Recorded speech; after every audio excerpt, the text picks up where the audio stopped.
सदाशिवसमारम्भां शङ्कराचार्यमध्यमाम् अस्मदाचार्यपर्यन्तां वन्दे गुरुपरम्पराम्। श्रुतिस्मृतिपुराणानाम् आलयं करुणालयं नमामि भगवत्पादं शङ्करं लोकशङ्करम्। शङ्करं शङ्कराचार्यं केशवं बादरायणं सूत्रभाष्यकृतौ वन्दे भगवन्तौ पुनः पुनः। ईश्वरो गुरुरात्मेति मूर्तिभेदविभागिने व्योमवद्व्याप्तदेहाय दक्षिणामूर्तये नमः।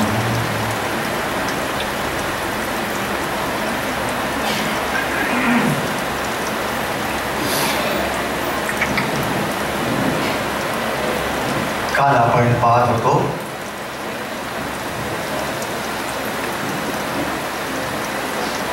की मानवी जीवनामध्ये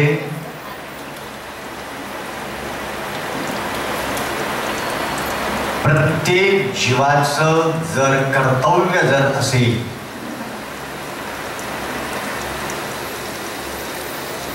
पुरुषार्थ जर काही असेल किंवा जीवनाचं प्रयोजन जर असेल तर ते फक्त एकच प्रयोजन आहे, ते म्हणजे स्वस्वरूपाचं दर्शन किंवा आत्मदर्शन। आत्मावारे द्रष्टव्यः।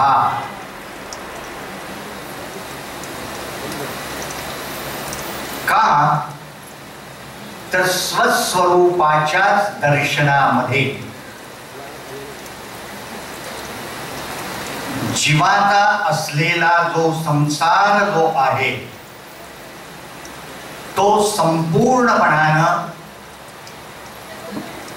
स्वस्वरूपाच्या दर्शनामध्ये आत्मानुभूतीमध्ये संपूर्णपणे निराश होतो नव्हे, त्याच अवस्थेमध्ये संपूर्ण असलेला हा जो द्वैतजन्य व्यवहार किंवा त्रिपुटीचा व्यवहार द्रष्टा दृश्य आणि दर्शन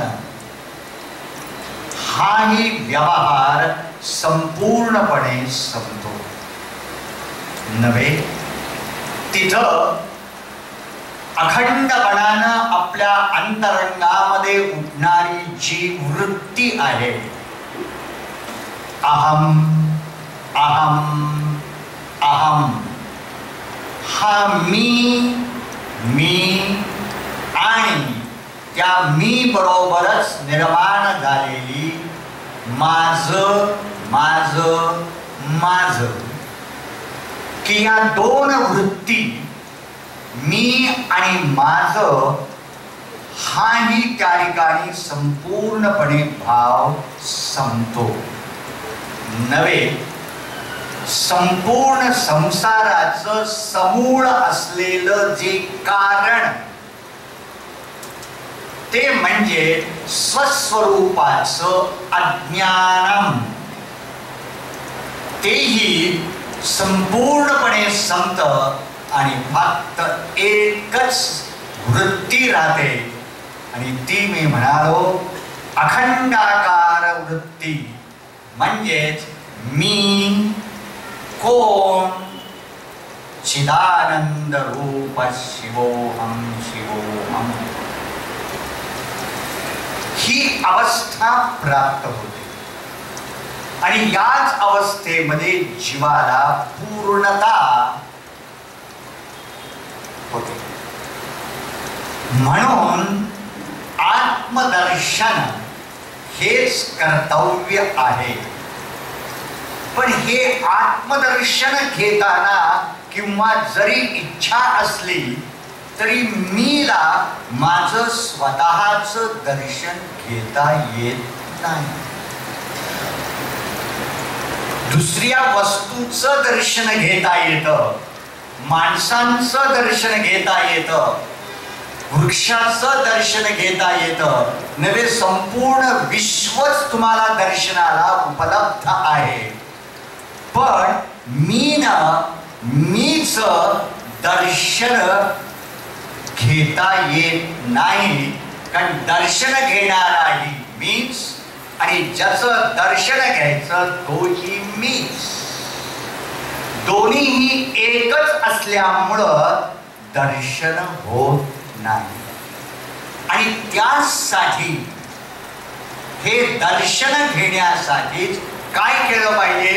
काहीही नाही तर तो दुसरा संघ जो आहे आपण काल पाहिला तो म्हणजे सद्गुरूंचा संघ.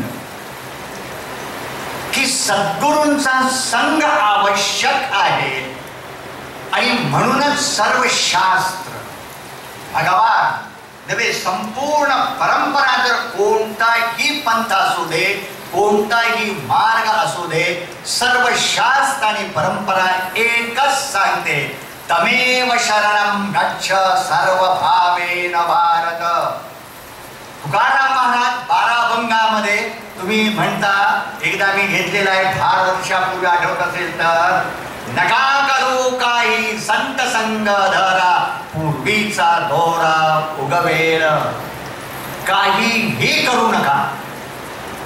जितकं तुम्ही कराल तितकं तुम्ही दूर दूर दूर दूर जाणार आहात. काहीही करायचं नाही. मग काय करायचं? बसायचं?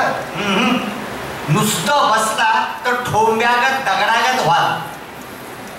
बसताही येत नाही, करताही येत नाही. जर करायचं असेल तर फक्त एकच जीवनामध्ये करायचं. आणि खरोखरच जर साधना असेल तर एकच आहे, सर्व धर्मान परित्यज्य माम एकम शरणं व्रज तद्विज्ञानार्थं गुरुमेवाभिगच्छेत् श्रोत्रियं ब्रह्मनिष्ठं समित्पाणि. की जर खरोखरच तुम्हाला जर हे पाहिजे असेल, तुकारामांचा दुसरा अभंग आठवत असेल तर, की महाराज त्या ठिकाणी म्हणतात, अरे काय आहे, आम्ही आज जो झालेला आहोत तो आमच्या पुरुषार्थानं नाही, आमच्या प्रयत्नानं नाही आहे, आमच्यावर कुणाची तरी कृपा आहे. लक्षात घ्या. जशा उदाहरण दिलेलं आहे, यथा नद्यः स्यन्दमानाः समुद्रे अस्तं गच्छन्ति नामरूपे विहाय. आम्ही बिघडलो तुम्ही बिघडाना, आम्ही बिघडलो तुम्ही बिघडाना, आम्ही बिघडलो भजन करताना. सागराच्या संगे नद्या बिघडल्या, नद्या बिघडल्या सागरची झाल्या. सद्गुरूच्या संगे शिष्य बिघडले नाही, बिघडले. बिघडले नाही आहे. आपण पुण्याचे आहोत, लक्षात घ्या. बिघडायचं नाही आहे. हे बिघडले हे मराठी आहे. की सद्गुरूच्या संगे शिष्य बी म्हणजे सुद्धा घडले. तुम्हाला घडायचं आहे आणि घडायचं आहे कोणतरी घडवणारा पाहिजे आयुष्यामध्ये. आणि जसा एखादा शिल्पकार ओघडदोघड दगड घेतो आणि त्याच्यावर संस्कार करत करत करत करत करत अनावश्यक भाग काढतो दगडामधून एक सुंदर आणि रमणीय अशी आधारित ही मूर्ती साकार करतो की त्या मूर्तीचं दर्शन घेतल्यानंतर नतमस्तक होतो. त्याचप्रमाणे तो जसा दगड घडवतो, मूर्ती घडवतो, मूर्ती निर्माण करत नाही. प्लीज मराठीमध्ये शब्द प्रयोग जरी असला हा प्रयोग चुकीचा आहे. मूर्ती निर्माण होत नाही, मूर्ती आहेच दगडामध्ये. फक्त तुम्ही पाहत नाहीये, तुम्हाला दिसत नाहीये, त्या शिल्पकाराला हुबेहूब संपूर्णपणे दिसते आणि म्हणून तो फक्त साकार करतो. तसाच गुरु जर काय करत असेल, आम्ही बी घडालो तुम्ही बी घडा. आणि म्हणून तरी यासाठी सर्व साधकांनी एकच फक्त साधना आहे आणि ती म्हणजे तमेव शरणं गच्छ सर्वभावेन भारत. काल सांगितलं, तिने सांगितलं, आता यांनी सांगितलं, पण खरोखरच अवघड आहे हो. बोलणं फार सोपं आहे, खरंच मी सांगतो. मी सुद्धा 70 वर्ष या लहानपणा बसणं इतकं सोपं नाही आहे. स्वतःला सबमिट करणं, कुणाच्या तरी हातामध्ये, कुणाच्या तरी चरणामध्ये संपूर्ण देणं. अन्नदान देता येईल, पैसादान देता येईल, ऐश्वर्य देता येईल, भूदान देता येईल, वस्त्रदान देता येईल, कन्यादान देता येईल, पण स्वतःला देणं इतकी सोपी गोष्ट नाही. आणि हे द्यायला सुद्धा त्या ईश्वराची कृपा लागते. जन्मोजन्मी आम्ही बहुपुण्य केले तेव्हा या विठ्ठले कृपा केली.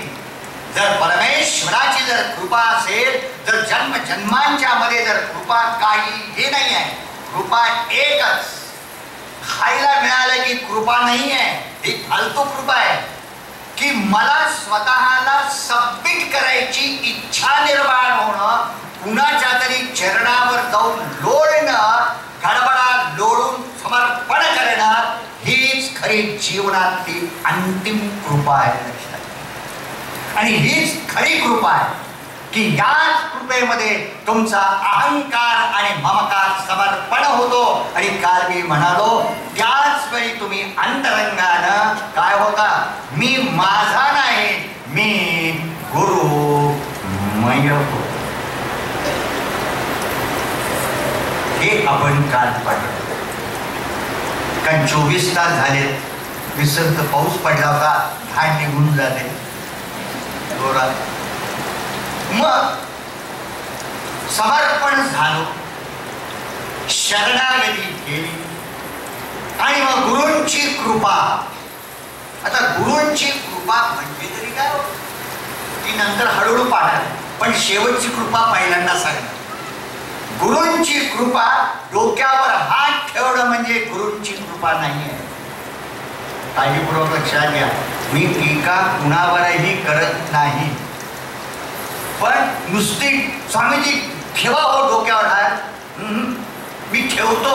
ठेवायचं काय, तुमच्या सगळ्यांच्या डोक्यावर हात ठेवतो. काय बिघडलं, एक एक जण या, पण तुम्हाला काय होईल का नाही मला माहित नाही, पण सगळ्यांच्या डोक्यावर हात ठेवल्यानंतर मला मात्र साबणानं हात धुवायला लागते. दुसरं काहीच होणार नाही आहे. डोक्यावर हात ठेवणं ही कृपा नाही आहे, कारण कृपा एकच. लक्षात घ्या, काळजीपूर्वक आपण अनेक धर्मामध्ये, अनेक पंथांच्या मध्ये आहोत, अनेक मार्ग क्रमण करत आहोत, आपण साधना करतोय. काय आहे नक्की, एकच कृपा आहे आणि ती कृपा म्हणजे आत्मबोधाचा उपदेश. या अंतःकरणावर आत उपदेश झाला पाहिजे. लक्षात घ्या, कुणीतरी उपदेश केला पाहिजे. काल मी म्हणून म्हणालो की अर्जुनानं सुद्धा भगवंताला शरण गेल्यानंतर तो म्हणतोय, भगवंता मी आता तुझा शिष्य झालेला आहे, माझ्यावर कृपा कर आता. आणि कृपा कर म्हणल्यानंतर भगवंतानी काय केलेलं आहे? हात ठेवलेला नाही आहे. भगवंताला 18 अध्यायाचा उपदेश करायला लागलेला आहे. संपूर्ण गीतेचा उपदेश केलाय. म्हणजे कृपा याचा अर्थच उपदेश. आणि हा उपदेश म्हणजेच आत्मानुभूतीचा उपदेश, आत्मबोध उपदेश. आणि तो उपदेश साधकाने एकाग्र चित्तानं श्रोतव्यः, मंतव्यः, निधिध्यासितव्यः. श्रवण, मनन आणि अखंड चिंतन करा. लक्षात घ्या, नुसतं ऐकायचं नाही आहे. नुसतं जाता जाता आपण म्हणतो जाता जाता दोन शब्द, जाता जाता दोन शब्द नाही आहे. जाता जाता काहीही मिळत नाही. प्राण ओतायला लागतो. प्राण, जीव ओतायला पाहिजे, प्राण ओतला पाहिजे. मन संपूर्णपणानं एकाग्र केलं पाहिजे की संपूर्ण या विश्वातल्या विषयांच्या मधून मन निवृत्त होऊन गुरूंचा उपदेश श्रवण करण्यामध्ये एकाग्र, तन्मय, तल्लीन, तद्रूप झालं पाहिजे. ही मनाची अवस्था झाली पाहिजे.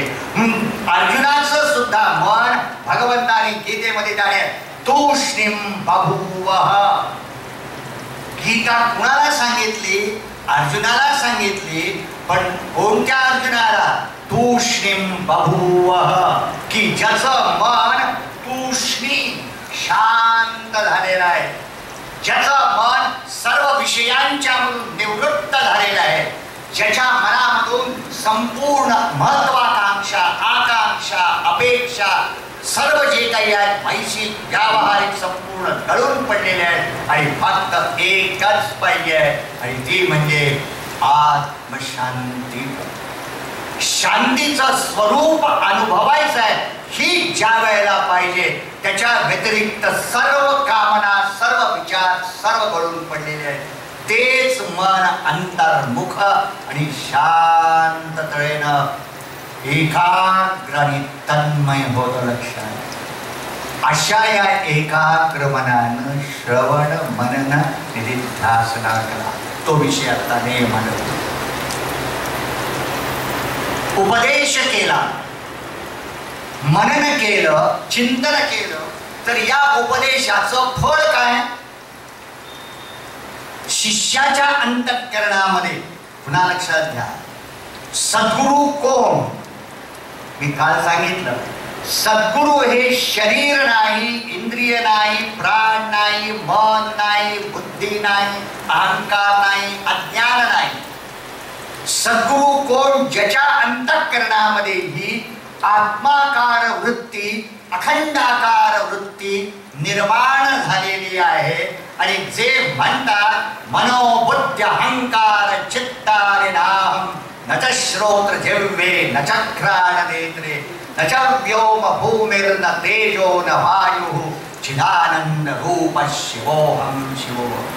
ही ज्यांची अनुभूती आहे ते सद्गुरु. आणि ते सद्गुरु म्हणजे सच्चित आनंद स्वरूप, साक्षात परब्रह्म स्वरूप होय. मग ही जर वृत्ती जर असेल तर असे हे सद्गुरु ज्या वेळेला शिष्याला उपदेश करतात त्यावेळेला ते काय करतात? शिष्याला आपल्यासारखं बनवतात. हा मर्यादित शब्द. आपल्यासारखं बनवणं म्हणजे आपल्या स्वरूपासारखं बनवणं म्हणजे आपलं स्वतःचं स्वरूप त्या शिष्याला देतात आणि त्याला अनुभूती देतात. तीच की मी कोण?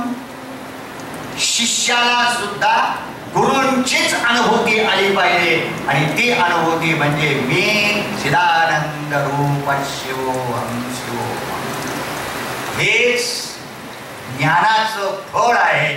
हीच गुरूंची खरी कृपा आहे की ज्या कृपेमध्ये शिष्य म्हणतो धन्योहम धन्योहम धन्योहम पुन्हा पुन्हा.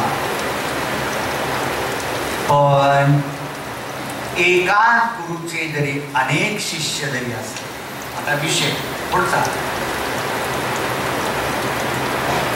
गुरु एकच उपदेश सर्वांना देतात. त्याच्यात काही माझं तुझं नाही आहे, त्यात थोडस याला थोडस एकच उपदेश सर्वांना देतात. एखाद्यालाच कळतं, बाकी सगळ्यांना कळत नाही.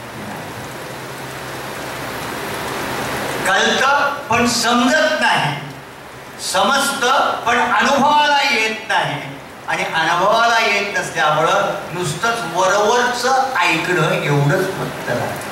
शब्द राहतात पण शब्दाची अनुभूती जी आहे ती सर्वांना मिळत नाही. का हा प्रश्न. काय कारण आहे? कारण काहीही नाही.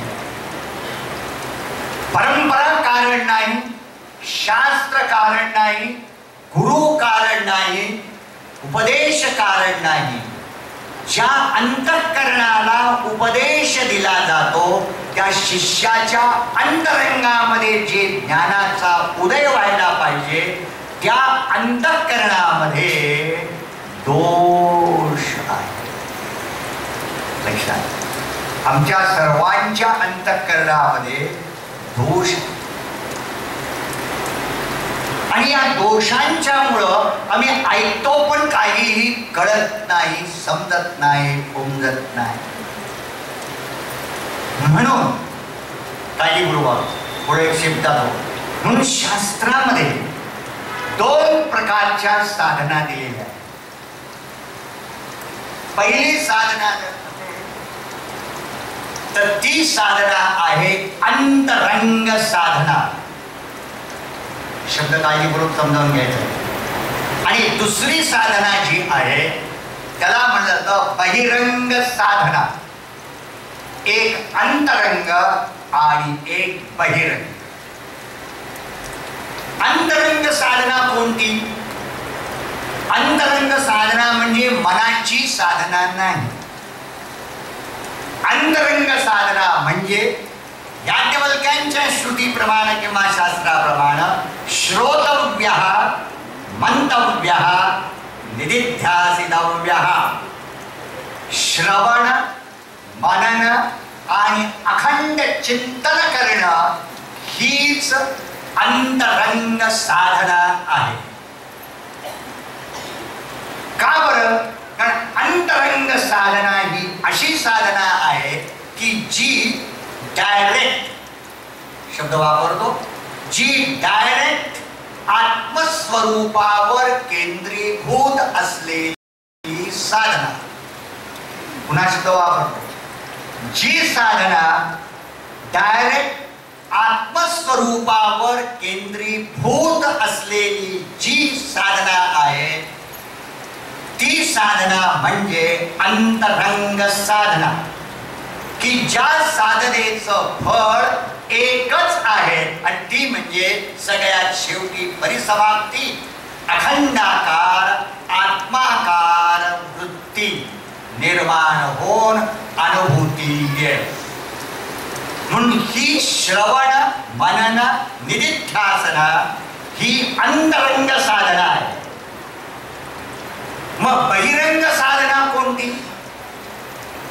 बहिरंग साधना म्हणजे बाहेरची साधना नव्हे, शरीरानं केलेली साधना नव्हे, इंद्रियांनी केलेली साधना नव्हे.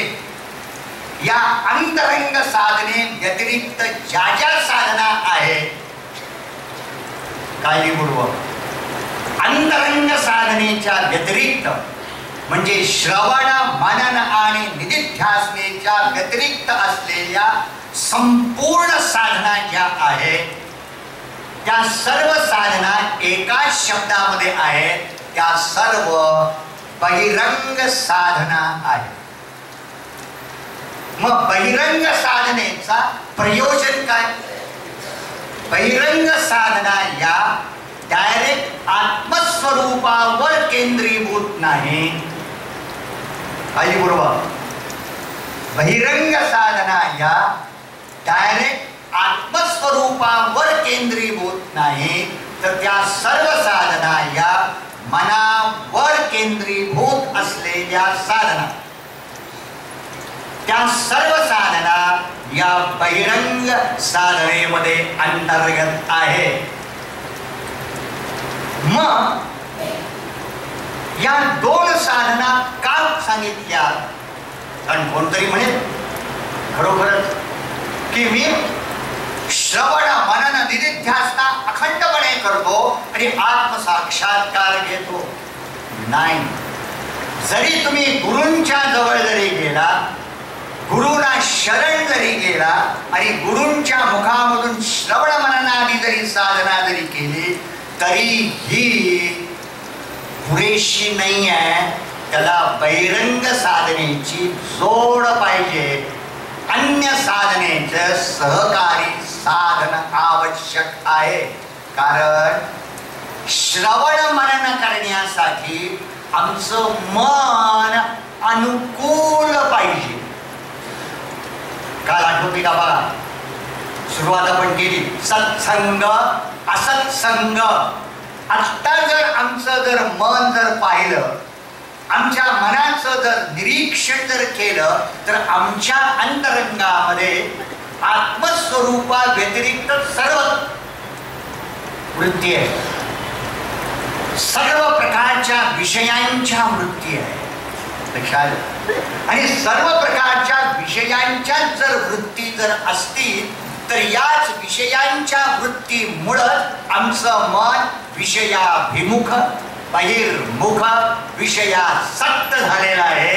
आणि याच विषयाच्या आसक्तीमुळे आणि बहिर्मुखतेमुळं आमच्या मनामध्ये काम क्रोध लोभ मोह मदमत्सरादी हे सर्व प्रकारचे विकार किंवा राग द्वेषादी हे सर्व जळमट हे सर्व विकार आमच्या मनामध्ये निर्माण होऊन आमचं मन कलुषित अशुद्ध गढूळ मलिन झालेला आहे. बरोबर? ज्याप्रमाणे उदाहरण मी देत होतो ना, कालच पाऊस पडला. तुम्ही पहा, ज्या वेळेला वरून आभाळावरून पाऊस पडतो, पाणी वरून खाली पडतं, त्यावेळेला ते पाणी तुम्ही वरच्यावर तुम्ही पकडा आणि अनालिसिस करा. काय दिसेल तुम्हाला? वरून ज्या वेळेला खाली पाणी पडतं, वरच्यावरच जर पकडलं तर ते पाणी अत्यंत शुद्ध निर्मळ स्फटिकागत आहे. बरोबर? पण ते शुद्ध निर्मळ स्फटिकागत असलेलं पाणी त्या वेळेला जमिनीवर पडतं आणि जमिनीचा स्पर्श होतो, जमिनीचा संसर्ग होतो. त्यावेळी काय होतं सांगायचं कारण नाही. एका क्षणामध्ये तेच निर्मळ पाणी मलिन होत, शुद्ध स्फटिकागत असलेलं पाणी गढूळ होत, क्षारयुक्त होत. जे जे काही दोष त्या जमिनीमध्ये भूगर्भामध्ये आहेत ते सर्व गुणदोष त्या पाण्यामध्ये येतात आणि पाणी अशुद्ध मलिन गढूळ आणि पिण्यासाठी ते असमर्थ होत. मग असं ज्या वेळेला गढूळ पाणी मलिन पाणी अशुद्ध पाणी होतं त्यावेळेला आम्ही काय करतो? आम्ही त्याचं परत शुद्धीकरण करतो. का तर ते पाणी पिण्यासाठी योग्य नाही, पिण्यासाठी अनुकूल नाही आहे. आणि ते अनुकूल केलं पाहिजे, योग्य केलं पाहिजे. आणि ते योग्य आणि अनुकूल करण्यासाठी एकच प्रोसेस, मशीन निरनिराळी असतील पण प्रोसेस एकच, प्युरिफिकेशन. की ते पाणी शुद्धीकरण करण्याची प्रक्रिया आहे. मी तुम्हाला प्रश्न विचारतो की हजारो रुपयांची इन्स्ट्रुमेंट आणि मशीन लावतो की खरोखरच तुम्ही या मशीनच्या साहाय्यानं नक्की काय करता? पाणी शुद्ध करता?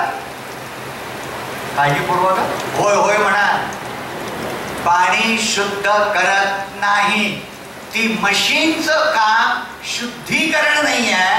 पाण्यामध्ये आलेले जे आगंतुक जे धर्म जे आहेत, पाण्यामध्ये आलेली जी गढुळता जी आहे, क्षार जे आहे, ते निवारण करणं. बरोबर आहे ना? आणि जितकी गढुळता कमी कमी कराल, जितके क्षार कमी कमी कमी कमी कराल, तितक्या प्रमाणात ते पुन्हा पाणी पूर्वी जसं होतं तसंच ते पाणी पुन्हा शुद्ध निर्मळ स्फटिकात होईल. म्हणजे अशुद्धता कमी करणं म्हणजे शुद्धीकरण आहे. शुद्ध करायचं नाही आहे. अशुद्धता कमी करा, मलिनता कमी करा, क्षार कमी करा. ते जसं आहे तसंच आमचं मन आज काय आहे? आज असत विषयांशी संग आहे. आणि या संगामुळं, या बहिर्मुखतेमुळं अंतःकरणामध्ये दोष निर्माण झालेले आहेत. अंतःकरण गढूळ झालेलं आहे, मलिन झालेलं आहे, अशुद्ध झालेलं आहे. त्याला संतांच्या भाषेत चित्त अशुद्ध झालेलं आहे, मलिन आहे.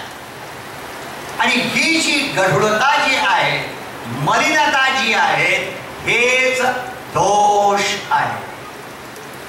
आणि हे दोष तुम्ही तुमचा आत अंतर्मुख होऊन निरीक्षण करा. दोन प्रामुख्यानं अत्यंत प्रबळ दोष आहे. पहिला दोष जर असेल तर त्याला म्हणलं जातं मल. आणि दुसरा दोष आहे त्याला म्हणलं जातं विक्षेप.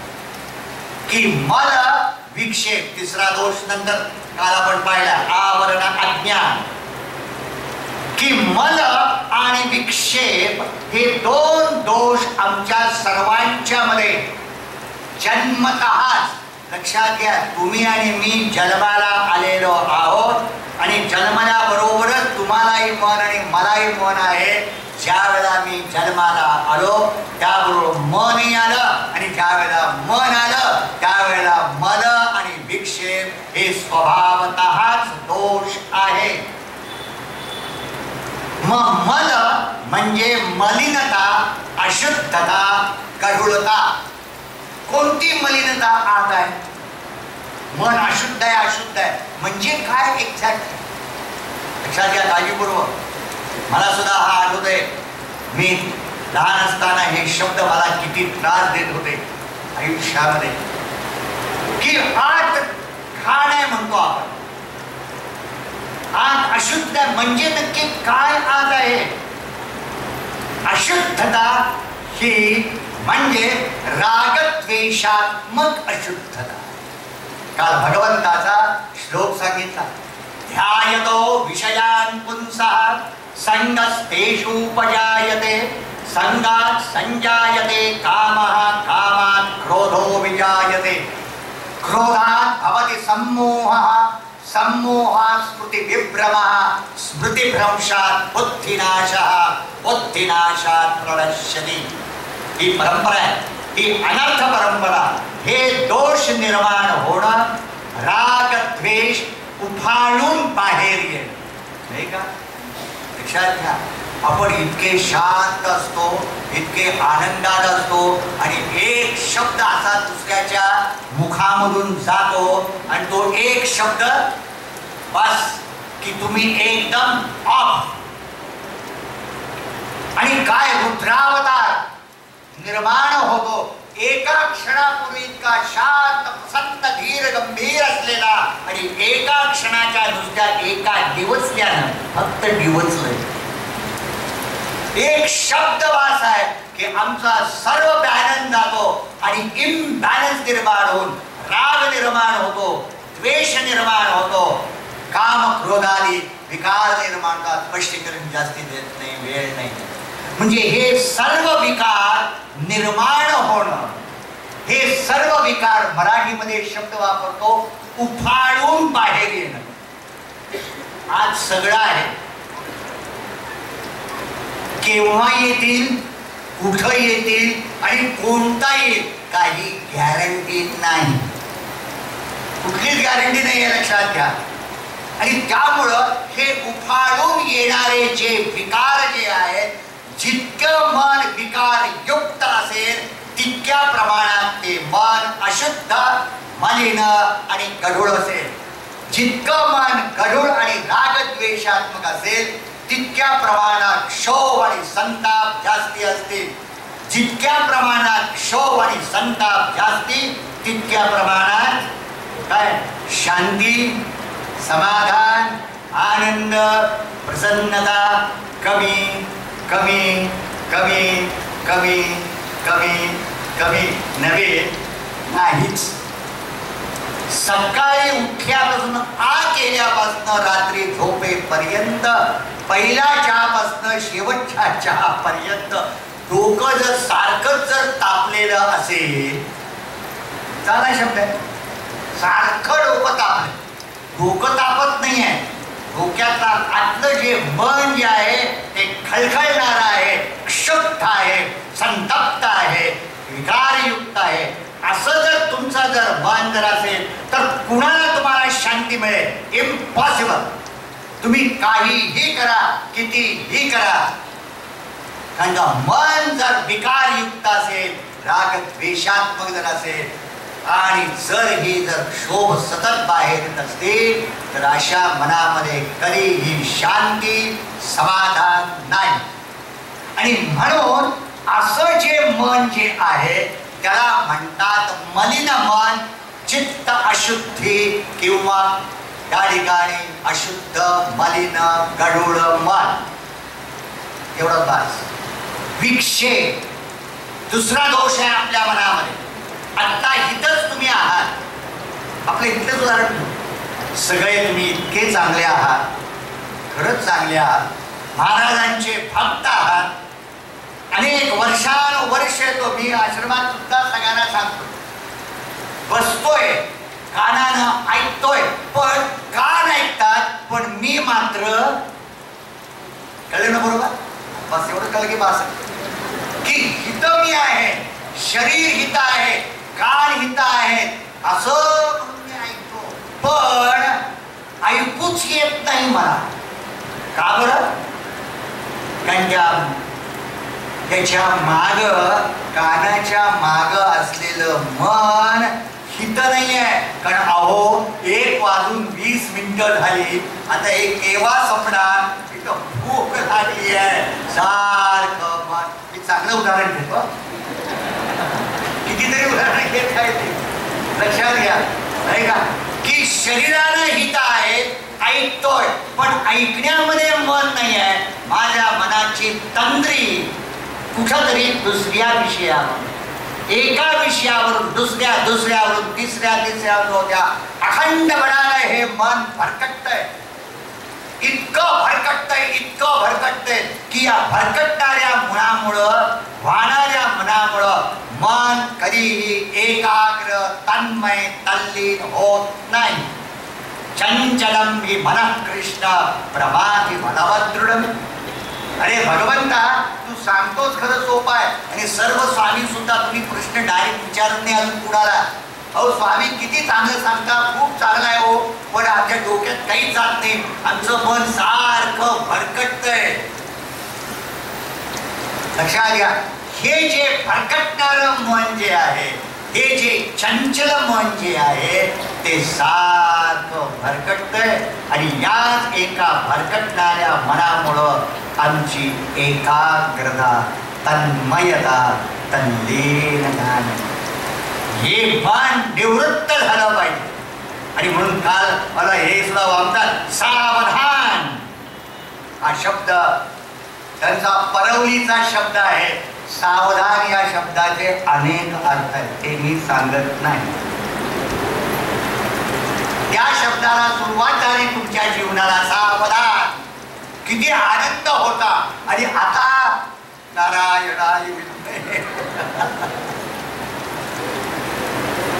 आता गेलं सगळं. लक्षात घ्या, इतकं सावधान आहे की असू दे काही हरकत नाही. आपले जीवन आहे, सगळ्यांचं जीवन आहे, याच्यात काही बदल होत नाही. काय बदल होणार आहे? परंपरा बदलेल, माणसं बदलतील, चेहरे बदलतील. तेच मन इतकं मन बेकार आहे की क्षणाला ते धावते. मग भगवंताला सुद्धा अर्जुन म्हणते, भगवंता तू सांगतोस रे की मन स्थिर करून एकाग्र करून श्रवण कर.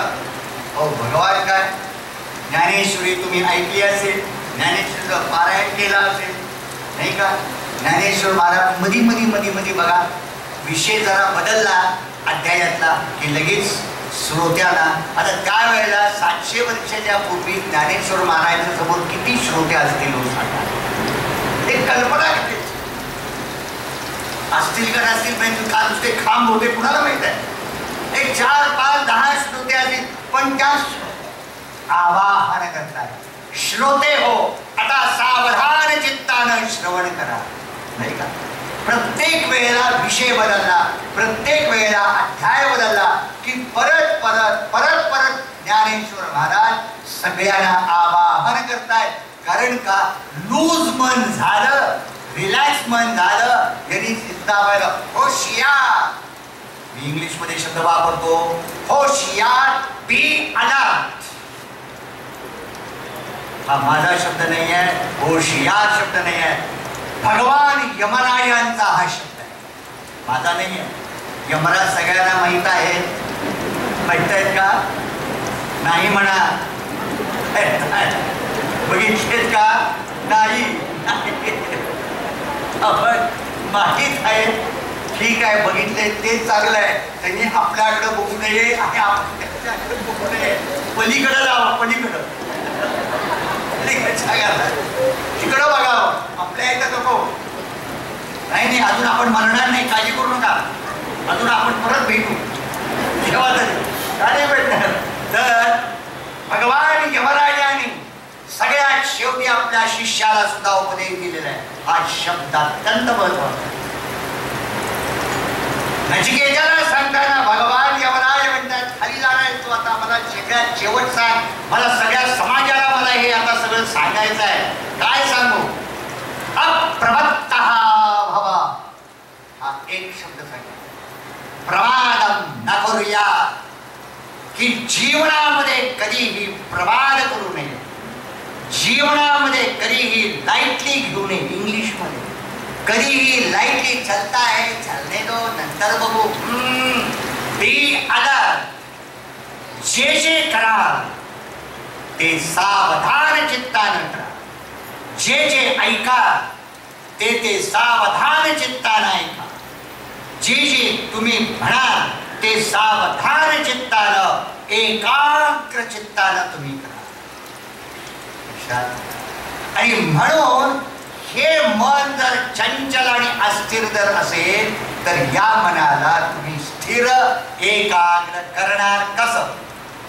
आणि म्हणून आता पुन्हा आपला विषय मागे जातो की म्हणून ज्या ज्या काही साधना असतील त्या सर्व साधनांचं प्रयोजन एकच आहे, ते म्हणजे अंतःकरणामधले जे मन जे आहे, म्हणजे रागद्वेषात्मक उफाळून येणारे जे हे विकार जे आहेत, त्या विकारांचा प्रभाव कमी कमी कमी कमी कमी करणं. म्हणजेच मन विकार कमी करून शुद्ध निर्मळ चित्ताची निर्मळता करणं, हेच सर्व साधनांचं पहिलं प्रयोजन. एका शब्दामध्ये झालं की चित्त शुद्धी, हे सर्व साधनांचं प्रयोजन.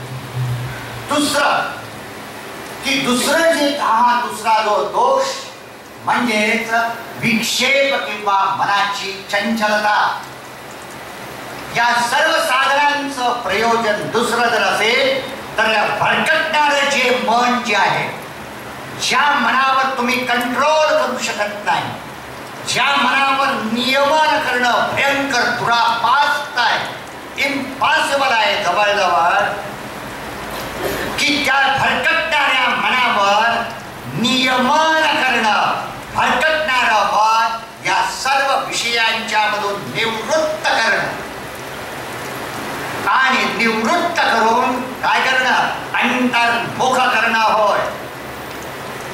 हे दुसरं प्रयोजन आहे. म्हणजे सर्व साधनांचं प्रयोजन जर असेल तर आमचं मन त्या वृत्तीसाठी, श्रवण मननासाठी अनुकूल करणं, शुद्ध करणं आणि स्थिर एकाग्र करणं, अंतर्मुख करणं, अनुकूल वृत्ती करणं, हेच सर्व साधनांचं प्रयोजन आहे. मग हे जर प्रयोजन जर असेल तर मग मी काय करावं? आदेश काय शास्त्राचा, सर्व संतांचा, सर्व आचार्यांचा काय आहे? जर आदेश जर असेल तर गीतेमध्ये सुद्धा पहा. आत्ताच आमच्या खरं मी त्याला 40 वर्षे जाणतो, मी अरे तुरेच म्हणतो, चुकून माझ्या शब्द लागले लक्षात. आता तुला असं म्हणलं गावा नाही खरं मी ही मनोजी काय करू. आम्ही लहानपणावर कितीतरी वर्ष पाहतोय, 40 वर्ष झाली जवळजवळ आम्हाला दोघांना. असो दे की समर्थ असो किंवा ज्ञानदेव असो किंवा कोणी असो, वेद असो, त्या वेदांच्या मध्ये 2 प्रकारच्या साधना सांगितल्या. शुद्धीकरण जर करायचं जर असेल तर एकमेव साधना म्हणजे कर्म हे साधना आहे. चित्तस्य शुद्धये कर्म आचार्य म्हणतात. कर्म हे शुद्धीचं, अंतःकरण शुद्धीचं, रागद्वेषांचा प्रभाव कमी करण्याचं आणि मन निर्मळ करण्याचं साधन म्हणजे कर्म. आणि चंचलता किंवा भरकटणं कमी करून स्थिरता, एकाग्र, तन्मय करण्याची दुसरी साधना म्हणजे उपासना किंवा वेदामध्ये शब्द वापरलेले आहेत देवता ध्यानम, की देवता उपासना किंवा देवता ध्यान. एक कर्म आणि उपासना या 2 साधनांच्या साह्याने आम्ही जन्मभर अंतःकरण शुद्धी आणि मनाची एकाग्रता, तन्मयता करण्याचा अभ्यास, साधना करावी. मग आता ही करायचं म्हणजे काय करायचं आपला प्रश्न. म्हणून भगवंताने, आचार्याने सुद्धा फार सुंदर सांगितलं. हा आत्मबोध घेण्याच्या अगोदर मनाची तयारी करण्यासाठी 3 प्रकारच्या साधना आहेत. पहिला श्लोक त्या ठिकाणी आचार्य म्हणतात तपोभिक्षीण पापानां शांतानां वीतरागिणां मुमुक्षूणां अपेक्षोयम् आत्मबोधो विधीयते. त्यारे तुम्हाला ही ज्ञानाची अनुभूती जर घ्यायची असेल तर काय करा. तपोभी क्षीण पापानां शांतानां वीतरागिणां. तुमचं मन तयार करा, अनुकूल करा. आणि ते करण्यासाठी पहिलं काय, तपोभी, तपश्चर्या ही तुमच्या जीवनातली पहिली साधना आहे. आणि या तपश्चर्येच्या साधना पापाना, जी पाप जी आहे ती क्षीण करा, क्षय करा. आणि पाप म्हणजे पाप तुमचा अर्थ नाही आहे. पाप याचा अर्थ रागद्वेषांचे असलेले संस्कार आणि हे विकार, हा प्रभाव कमी कमी कमी कमी करणं म्हणजेच क्षीण पापाना, म्हणजेच मन शुद्ध करा. म्हणजे करणार कसं?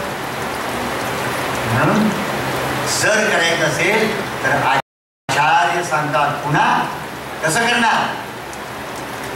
आचार्य म्हणतात एका ठिकाणी की स्ववर्णाश्रम धर्मेण तपसा हरितोषणा, की पहिल्यांदा जर काही करायचं असेल आपल्या जीवनामध्ये तर आपले आचार शुद्ध करण्याचा पहिला अभ्यास. आचार शुद्धी, कर्मशुद्धी याचा अर्थ आचार शुद्धी. आणि आचार शुद्धी म्हणजे समर्थांच्या भाषेमध्ये सदाचार हा थोर सोडून येतो. जीवनामध्ये पहिल्यांदा आरंभ जर जीवनात करायचा असेल तर सदाचार हा थोर सांडून येतो. थोरा मोठ्याने कधीही आपले आचार धर्म कधीही सोडू नये. थोरा मोठ्याने म्हणजे कुणी हो, म्हणजे कुणी. तुम्ही म्हणाल आमच्याकडे स्वामीजी हे तुमचं काम आहे नाही का, तुमच्याकडे मी मोठा आहे म्हणजे मोठे तुम्ही करा. आम्ही आपलं तुमच्या पुण्यातला शब्द आहे, आम्ही तुमच्या मागे आहोत. त्याच्या मागावरून काय करणार आहे.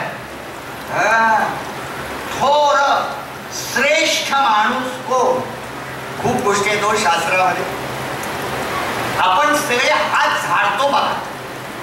आता बघा महाराजांनी जायचं, महाराज असं झाल्यावर तुम्ही काय वाटतं ते करा पण मला सोडवा, मी काही करणार नाही. वा रे वा, तू खून करायचा आणि महाराजांनी सोडवायचं. भगवंताकडे जायचं, भगवंता तू काय वाटतं ते कर. भगवान इतका सहजासहजी घोडा नाही आहे. लक्षात मी तर माझी भाषा अजिबात फसणार नाही आहे, कधीही नाही आहे. भगवान तुम्ही पैसे फेकले तरी सुद्धा त्याला मोह होणार नाही आहे. कळवळून कळवळून व्याकुळ होऊन चारी गुंड्याची झाला जेव्हा तो खाली येईल आणि व्याकुळ होऊन ज्या वेळेला तुला समर्पण होईल त्यावेळेला मी बघतो. पैसे फेकण्यानं कोणी होत नाही. लक्षात घ्या. भगवंताला काय जर पाहिजे असेल तर काय देता याला महत्व नाही आहे, तुमच्या आत काय आहे याला महत्व. आचार शुद्धी ही अत्यंत महत्वाची आहे. सदाचार हा थोर सांडून येतो. पहिली गोष्ट मी फक्त शब्दाचा वापरतोय की पहिली गोष्ट आचार शुद्धी पाहिजे. व्यसनांच्या मधून मुक्त झाला पाहिजे. म्हणून ज्ञानदेवाने सुद्धा सांगितलं असेल, 3 शब्द वापरले ज्ञानदेवाने. या ओळीवर कमीत कमी मी 25 तास मी बोललेलो आहे. माझ्याकडे हे पॉइंट्स आहेत. से खळांची व्यंकटी सांडो तया सत्कर्मी रतिवाडो भूता परस्परे पडो मैत्रची माणूस.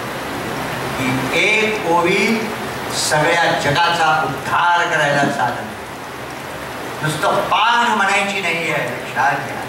से खळांची व्यंकटी सांडो तया सत्कर्मी रतिवाडो. काय शब्द वापरले, रतिवाडो. नुसतं करायचं नाही आहे, काहीतरी पूजा अर्चना जपजाप करायचे, करून टाकतो. रतिवाडो. रती प्रेम भाव. जे जे तुम्ही करताय त्याच्यामध्ये भाव निर्माण झाला पाहिजे. उत्कट भाव निर्माण झाला पाहिजे, प्रेम निर्माण झालं पाहिजे, श्रद्धा निर्माण झाली पाहिजे. म्हणजे प्रत्येक आचार धर्माचं कर्तव्य करत असताना त्यावेळेला श्रद्धेनं, निष्ठेनं, भावानं, प्रेमानं, भक्तियुक्त अंतःकरणानं, निस्वार्थपणानं करणं. पहिल्यांदा हे शिकलं पाहिजे. जीवन कसं जगायचं आहे हे पहिल्यांदा शिकलं पाहिजे. म्हणून निस्वार्थ निष्काम एक त्यागमय जीवन जगायला आरंभ केला पाहिजे. आणि याच कर्मांच्या मधून भगवंताची पूजा करायची आहे. परमेश्वराची पूजा, गुरूंची पूजा, शास्त्राची पूजा, ईश्वराची पूजा. पूजा हे फक्त कर्म नाही आहे. पूजा हे फक्त काही क्रिया नाही आहे. पूजा हे फक्त मंत्र नाही आहे. पूजा हा भाव आहे. विवेकानंदाने शब्द वापरलाय, work is worship. Every action is in the worship of the Lord. का? Every action is in the worship of the Lord if it is performed with right attitude. प्रत्येक कर्म ही तुमची साधना आहे, प्रत्येक कर्म ही ईश्वराची पूजा आहे, जर ते कर्म एका विशिष्ट उत्कट भावानं केलं तर, नाहीतर नाही. म्हणून भाव महत्वाचा आहे आणि तो भाव निर्माण होण्यासाठी श्रद्धा आणि प्रेमानं पहिला भाग. दुसरा भाग नुसतं पूजा करून किंवा त्या ठिकाणी भावानं करून चालणार नाही. त्याच्या माग भाव सेवा भाव. जीवनामध्ये गृहस्थाश्रम आपण म्हणतो की सगळ्यांना आनंद होतो का? गृहस्थाश्रमामध्ये गेल्यानंतर काय वाटेल ते खावा, तुमचा अधिकार आहे. काही खावा, केव्हाही खावा आणि कसंही खावा. बरोबर आहे ना?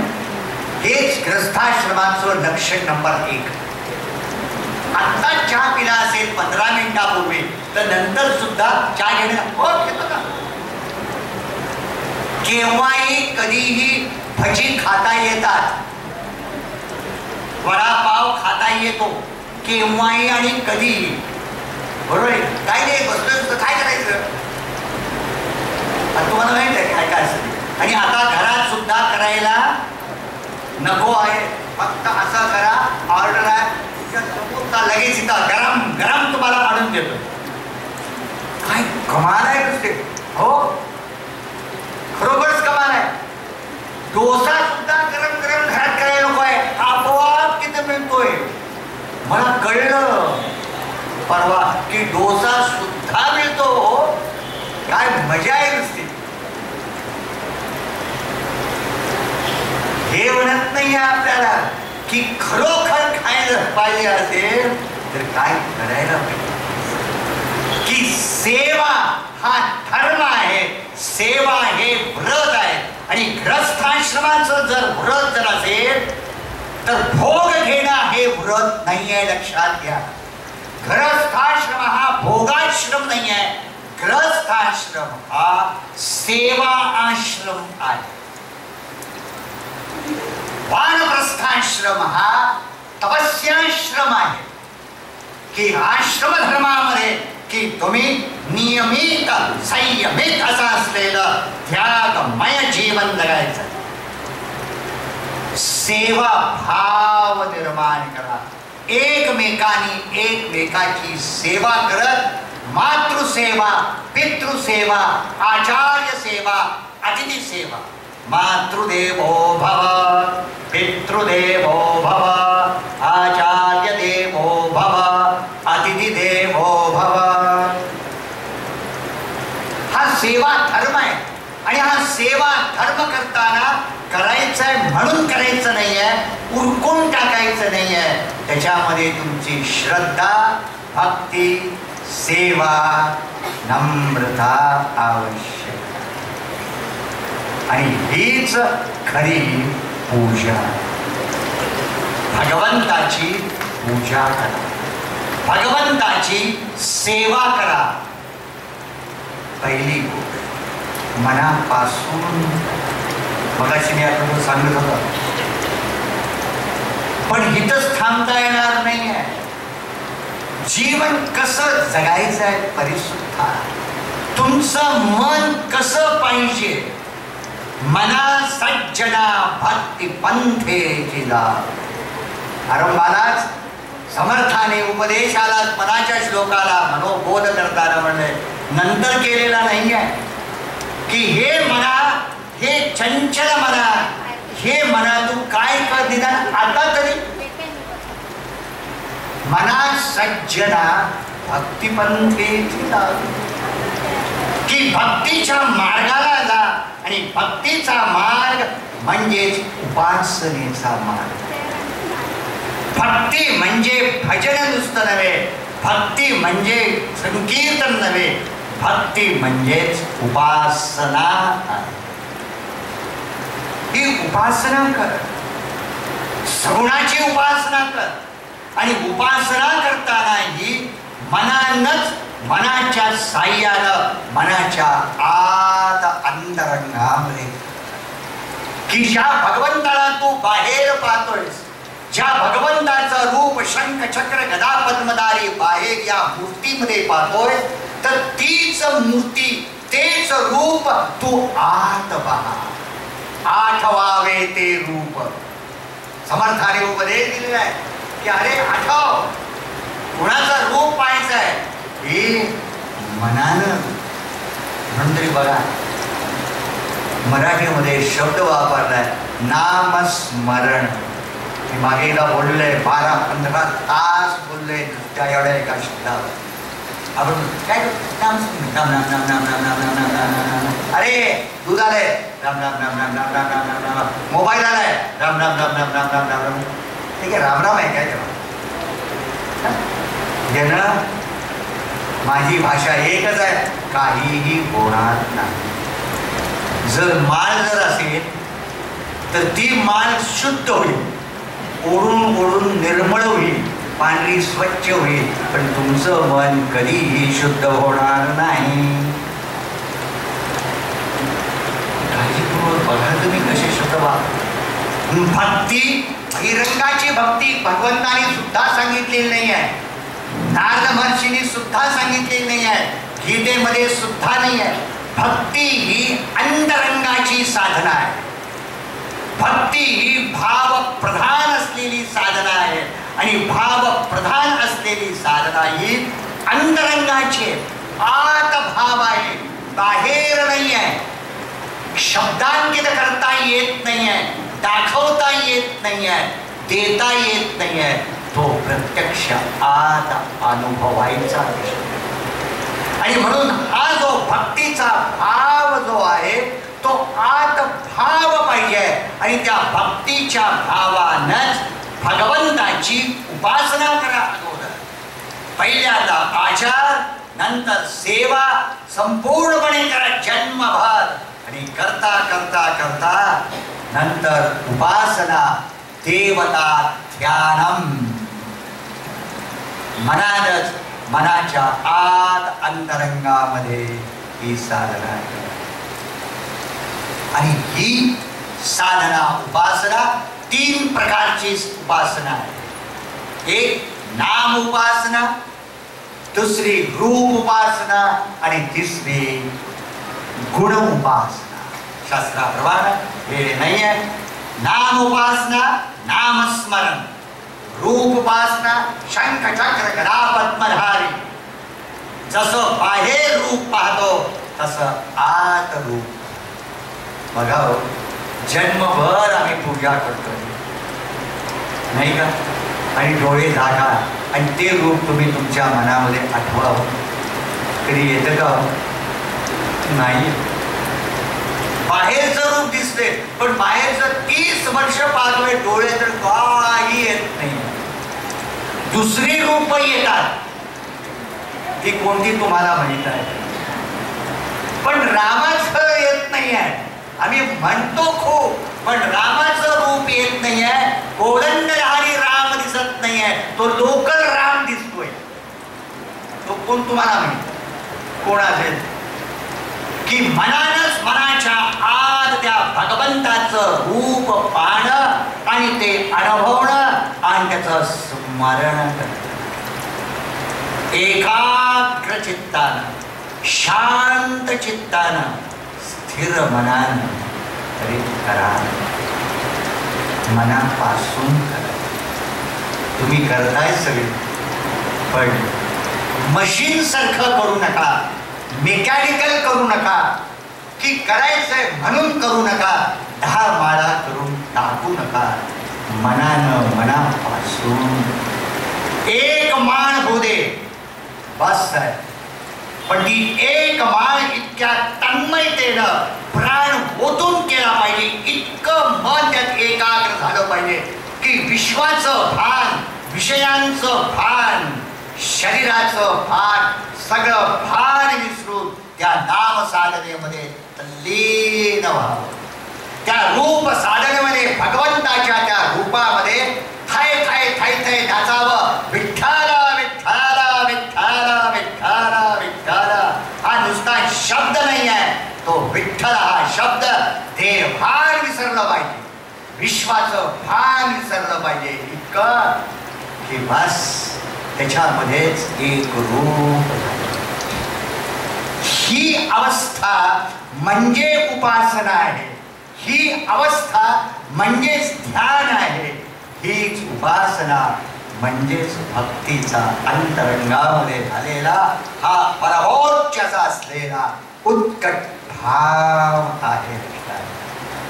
आणि याच भावामध्ये काय होत, सर्व प्रकारचे विकार पडून, सर्व प्रकारच्या या विषयांच्या वृत्ती गळून पडतात, विषयांच्या वृत्ती गळतात, काम क्रोधादी विकार गळून पडतात, नवे नवे सर्व वृत्ती संपतात आणि आमचं मन शुद्ध निर्मळ अंतर्मुख.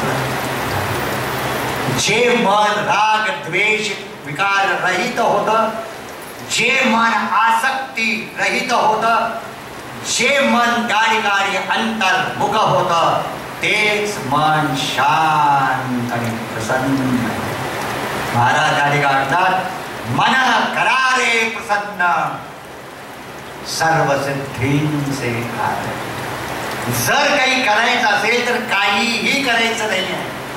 करून करून करून जर तुमचं मन जर प्रसन्न नसेल, पूजा करताना प्रसन्न नसेल, सेवा करताना प्रसन्न नसेल, देताना प्रसन्न नसेल, खाताना प्रसन्न नसेल, भजन करताना प्रसन्न नसेल, संकीर्तन करताना प्रसन्न नसेल, तर बाकी सर्व करूनही काहीही करत नाही आहे. कारण का मन प्रसन्न झालं. हेच त्या सेवेचं फळ आहे, हेच पूजेचं फळ आहे, हेच त्या भक्तीचं फळ आहे की विषयासक्त रहित अंतर्मुख शुद्ध निर्मळ वृत्ती होणं. आणि असं जर मन जर झालं तर बस या मनानं मग काय कर, श्रोतव्य मंतव्य गुरूंचा उपदेश इतका ठाम होईल की गुरुने सांगावं, आम्ही ऐकावं आणि ऐकता ऐकताच ती अवस्था प्राप्त. बस ती अवस्था म्हणजेच त्या गुरूंची कृपा आहे. आणि म्हणून अंतरंग साधना आणि बहिरंग साधना या सर्व साधना प्रत्येक साधकानं आपल्या जीवनामध्ये करून आपलं जीवन आपणच स्वतःचा उद्धार करायचा आहे. गुरूंची कृपा ही आहेच. आम्ही गुरूंच्या जवळ जायचं. गुरु आहेतच, गुरु कुठेही दूर नाही आहे. आम्ही गुरूंच्या जवळ जवळ जवळ जाणं म्हणजे शुद्ध निर्मळ होऊन गुरूंच्या स्वरूपात एक रूप व्हावं. ज्याप्रमाणे अर्धांजल यथा नद्यः स्यन्दमानः समुद्रे अस्तं गच्छन्ति नामरूपेभ्यः. नद्या धावतात धावतात धावतात गतिमान होतात, अखंडपणे प्रवाहित असतात, पुढं पुढं पुढं पुढं जातात. नवे नवे पुढं पुढं जाणं, गतिमान होणं म्हणजे त्या सागराशी जवळ जवळ जवळ जवळ जवळ जाणं नाही. सागराच्या जवळ गेला तरी नाही आहे, सागराच्या जवळ गेल्यानंतर शेवटी स्वतःच्या ज्या वेळेला नदी स्वतःला झोकून देऊन त्या सागरामध्ये अस्तंगत होते, त्यावेळेला नदी ही नदी राहत नाही. नाम नाही, रूप नाही, नाम रूप रहित असलेला आपूर्यमानम अचल प्रतिष्ठम समुद्रमाप प्रविशन्ति यद्वत्. त्या दशा नद्या समुद्राशी एक रूप होतात, नवे नवे समुद्र स्वरूपच होतात, त्या पूर्ण होतात. यद् गत्वा न निवर्तन्ते त्याचप्रमाणे हा शिष्य सुद्धा गुरूंच्या कृपेनं आणि गुरूंच्या आणि ईश्वराच्या कृपेनं पुढं जात जात जात आपल्या स्वतःच्या स्वरूपामध्ये ज्या वेळा तो स्वस्थ होतो, शांत होतो, त्याच वेळेला तो कृतार्थ आणि परिपूर्ण होतो. त्यावेळी तोही म्हणतो मनोबुद्धी अहंकार चित्तानि राम न च श्रोत्र जिह्वे न च घ्राण नेत्रे न च व्योम भूमिर्न तेजो न वायु चिदानंद रूप शिवोहम. हाच पुरुष स्वामी विद्यारण्य म्हणतात धन्योहम धन्योहम धन्योहम. हाच परिपूर्ण. आणि परिपूर्णता कशी आहे त्याच्याकरता आचार्य विद्यारण्य शंकराचार्य उदाहरण देतात फार सुंदर, की ज्याप्रमाणे एखादा घट जर पाण्यामध्ये जर बुडवला तर काय होतं, ते सर्व पाणी आत त्या घटाच्या आत येतं आणि घटाच्या आत येत येत येत येत तो भरतो, काठोकाठ भरतो आणि काठोकाठ भरल्यानंतर आत पाणी जायला वावच नाही, एक थेंब सुद्धा नाही आहे. तो जसा घट आतूनही परिपूर्ण पाण्यानं भरतो, नवे नवे बाहेरही पाणी, आतही पाणी, वरतीही पाणी, खालतीही पाणी, सहो बाजूकडून अंतर्बाह्य पाण्यानं अंतःपूर्ण बहिःपूर्ण पूर्ण कुंभ इवार्ण. तो जसा कुंभ परिपूर्ण असतो किंवा तोच कुंभ बाहेर काढला आणि पाणी ओतून टाकलं तर त्या घटामध्ये पाणी नाही, काहीही नाही आहे.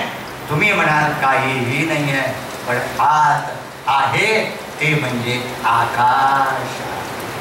तो जसा घट आतूनही आकाशानं व्याप्त होतो, बाहेरूनही आकाशानं व्याप्त होतो, अंतर्बाह्य फक्त आकाश. की ज्या आकाशाला ना रूप आहे ना ज्या आकाशाला निर्गुण निराकार असणारा तो जसा तो आकाश स्वरूप आहे, त्याचप्रमाणे हा साधक सुद्धा अंतःपूर्ण बहिःपूर्ण पूर्ण कुंभ इवार्ण. की तो आतूनच ही वृत्ती जर निर्माण झाली गुरूंच्या कृपेनं तर काय होईल, महाराजांच्या भाषेमध्ये आनंदाचे डोही आनंद तरंग. ही जी आहे कल्पना ती कल्पना नाही आहे, ती अनुभूती आहे.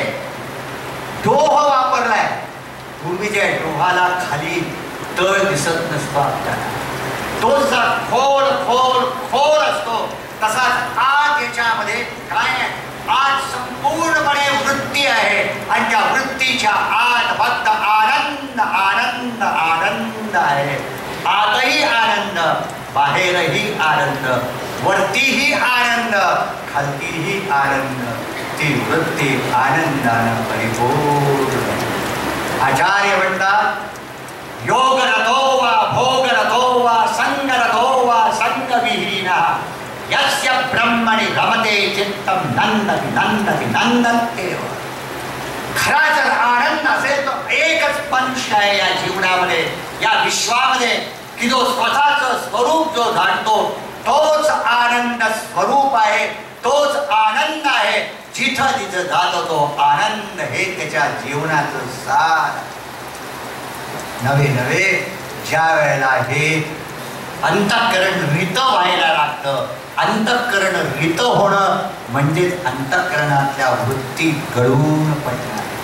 आणि अंतःकरणातल्या वृत्ती गळून पडणं म्हणजे नुसत्या विषयांच्या वृत्ती नव्हे, त्या विषयांच्या वृत्तीबरोबर राग द्वेष काम क्रोधादी विकार सर्व गळून पडणं. नवे नवे त्याच्याही मागे असलेली अहंकार ममकाराची वृत्ती ज्यावेळेला सर्व गळून पडतं त्यावेळेला राहतं काय, फक्त एकच राहतं, शांतम शिवम अद्वैतम चतुर्थम मन्यन्ते सदात्मा. फक्त राहतं ते निर्गुण निराकार असलेलं शांत स्वरूप. ही अवस्था प्राप्त करणं म्हणजेच परमोक्षाची असलेली मोक्षावस्था. काल ते सांगत होत्या त्याच्या पुढचा मी सांगतो की ही अवस्था म्हणजे मोक्षावस्था, की ज्या अवस्थेमध्ये अत्यंत दुःख निवृत्ती निरतिशय आनंदस्य प्राप्ती इति मोक्षः, की पूर्ण जीवनच आनंदमय होणं हीच अवस्था. ही अवस्था अनुभूती नाही आहे तरी स्वस्वरूपाची स्थिती आहे.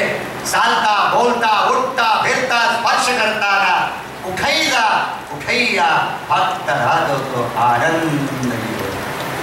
हीच अवस्था ज्या ज्या ठिकाणी मनदाय माझे त्या त्या ठिकाणी निजरूप. यत्र यत्र मनो याती तत्र तत्र समाधया. आचार्य म्हणतात, श्रुती म्हणते की अरे मग मन कुठेही जाऊ दे, भरकटू दे, जाणार कुठं?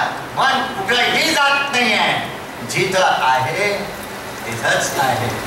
जिथं जिथं जात तिथं फक्त पाहतो तो मीच आहे. तेच स्वरूप आहे.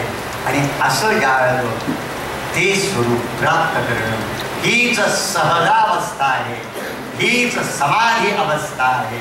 हीच सहज समाधी, हीच जीवनमुक्तावस्था आहे. आणि ही प्राप्त करणं ही जीवनाची कृतार्थता आहे. आणि ही प्राप्त करणं म्हणजेच खरा सत्संग होणं आहे. आणि त्या सत्स्वरूपाशी संग करण्यासाठी गुरूंचा संग व्हावा. आणि सर्व शास्त्र एक मुखानं सांगतं, नका करू काही संग संग, काहीही करू नका.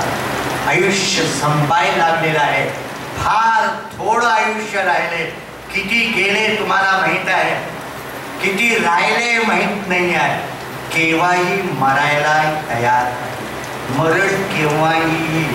घटका गेली, हाय हाय येते तुम्हाला मोहन सांगितलं, घटका गेली पळे गेली तास वाजे सया झाला. काय सुंदर आहे. धन मारते.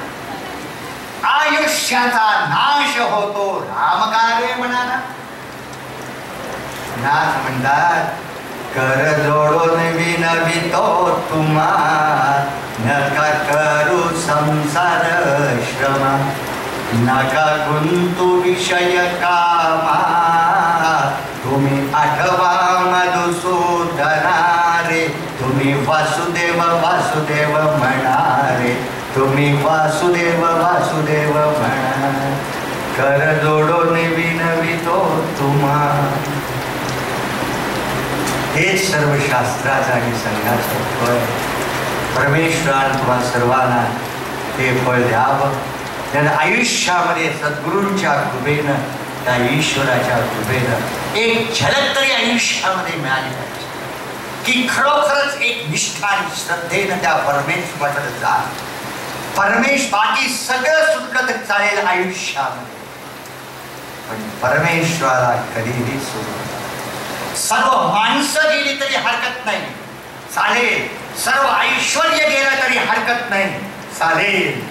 पण माझ्या पांडुरंगाला तुम्ही विसरू नका. तुकाराम महाराज 12 अभंगामध्ये म्हणलेलं आहे की माझ्या पांडुरंगाचे चरण सोडू नका, त्याला घट्ट पकडा. आणि घट्ट पकडूनच हे विश्व आम्ही जातो अमुच्या गावा, आमचा राम. हीच अनुभूती घेत घेत घेत जीवन उदात तुमचं व्हावं. हीच ईश्वराच्या चरणी, सद्गुरूंच्या चरणी प्रार्थना करून माझ्या वाणीला मी विराम देतो. ओम.